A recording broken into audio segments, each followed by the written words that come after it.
Hi everyone, I am RV Kiran. Today I would like to explain the concept of Introduction to the Advanced Materials.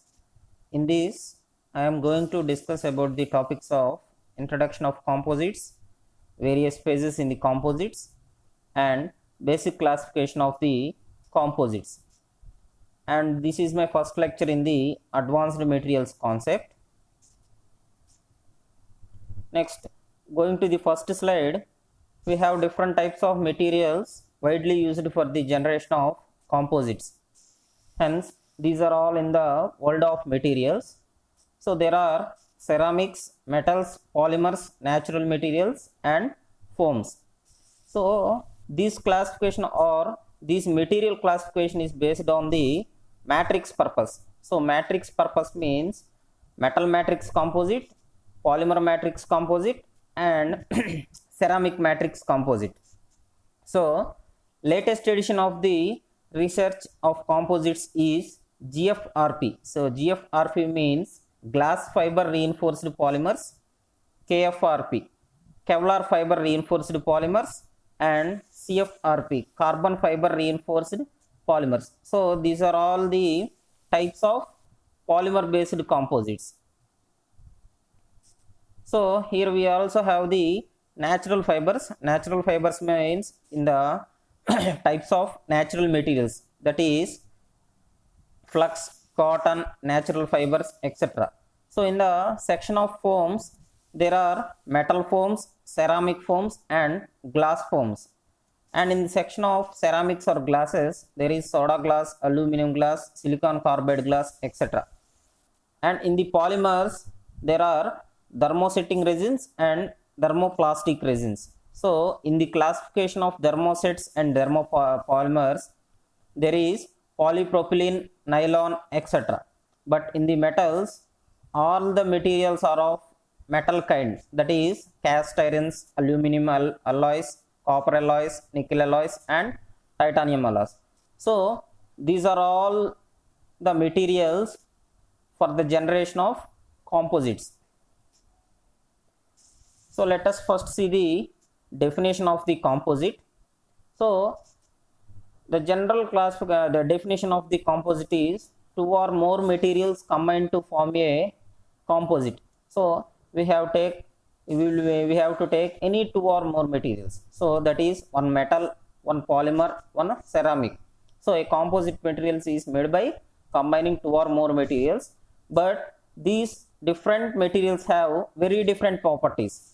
So, we are considering one metal, that is copper, one polymer, that is nylon, and one ceramic, that is glass fiber or any other thing. So, when we mix these three materials, they consist of different properties. So, the two combined materials work together to give the composite unique properties. So, we have the most unique properties in the different materials. However, the combined materials does not dissolve or blend into each other, that is fully mixed, that is blend into each other. So, this is the basic definition of the composite. So, why should we use composites? So, let us consider it as advantages. So, firstly, we going to the advantage of light in weight.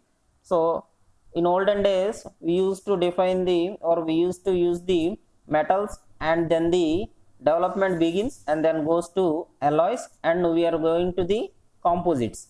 So, in the alloy, there are all kind of metals only, no more materials, only metals have been used there. But in the composites, there are different types of materials which reduces the weight of a body or a prototype. So, first condition is the light in weight condition. So, we want to reduce the body weight. Next, strength to weight ratio, stiffness to the weight ratio. So, it is the most important advantage for the composite material. So, we used to get the strength to weight ratio and stiffness to the weight ratio. Next, the composite properties are better compared to the common engineering materials. Common engineering metals means cast iron, stainless steel, and other metals. So, the properties compared to the copper or stainless steel or cast iron is lesser than the properties that is in the composites. Next, composites cannot corrode like steel. Corrode means corrosion. It is the corrosion resistance. So it does not get the corrosion like stainless steel or other metals. Next, possible to achieve good combinations of properties not attainable with metals, ceramics or polymers alone. So we used to consider different types of combinations. So one time we use the metal and a polymer, the other time we use the polymer or a ceramic, the other time we use the natural fibers. So but fabrication or production also cheap. So when we use to manufacture a material, the fabrication cost or the production cost is also very cheap compared to the other fabrication process. Next, we used to define the difference between the alloy versus composites. So composite is the development state of alloy. So in olden days we used to use the pure metal, so that is cast iron or steel or copper, bronze, brass, that one. But next, coming to the alloy, we used to mix two metals, so that is copper with the aluminum or copper with stainless steel, that one. But coming to the composites, we used to get mixed with the two or more materials. So going to the alloy condition, first one is the alloy is a mixture of two or more metallic components with other elements. So we have already discussed about the alloy, that is a combination of two or more metals. So only pure metals have been used here. But coming to the composite, it is a mixture of non-metallic composition. So non-metallic components means polymers, ceramics. So these are all comes under the non-metallic components. Next, alloy have always at least one metal element. So it will purely be metallic structure. So alloy want to become alloy is becoming a metallic structure, but composite do not have any metallic atoms. So we used to define it in the polymers or ceramic stage or natural fibers. Next, alloy can be either homogeneous or heterogeneous, but composite are always heterogeneous.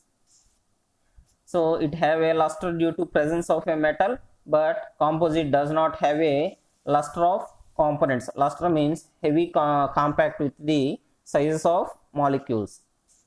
Next, alloy can conduct electricity due to presence of a metal. So we already know that metals pass the electricity, but a composite cannot. So in the composite, polymer composites can conduct electricity, whereas others cannot. Only polymer matrix composites can only exhibit the electricity, but other structures like fibers or polymers or foams, natural fibers, these composites does not exhibit the conduction of electricity. So next we going to the topic of composition of composites. So what is the internal behavior of composites? So we have to consider the internal behavior. So internal behavior means what is the composition in the composite, what is behind in the composite. So a matrix plus reinforcement combines to form a composite.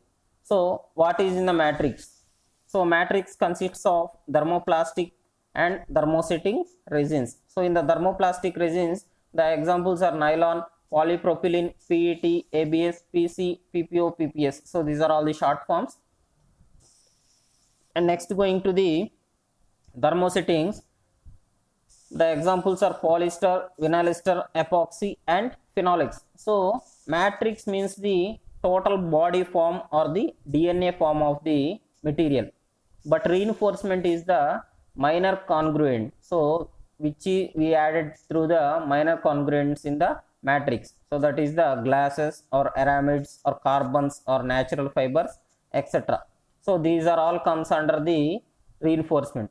So when the matrix is mixed with the minor congruents of the reinforcement, we get a composite through different materials. Next, phases of composites. So composites commonly has two different types of phases. First one is the primary phase and second one is the secondary phase. So in the primary phase, a matrix phase is embedded in the secondary phase in the form of a matrix. But in the secondary phase, it used to serve the strength of composite. That is, we are used to adding the reinforcement phase. So we use it to add some reinforcement as minor congruents. So minor congruent means 10 to 15% or 20% of the total material. So in these two phases, the composite can be concluded. So first one is the primary phase and second one is the secondary phase. So primary phase also can be considered as matrix phase. Secondary phase can be also be considered as reinforcement phase. Next one is the basic classification of composites. So how composites can be divided into different types. So composites can be divided into three different types, mainly three different types. First one is the particle reinforcement, second one is the fiber reinforcement, and third one is the structural composites. So in the particle reinforcements, it can be divided into two forms. First one is the large particle reinforced, next one is the dispersion strengthened. But in the fiber reinforcement, it also can be divided into continuous and discontinuous fiber reinforcement.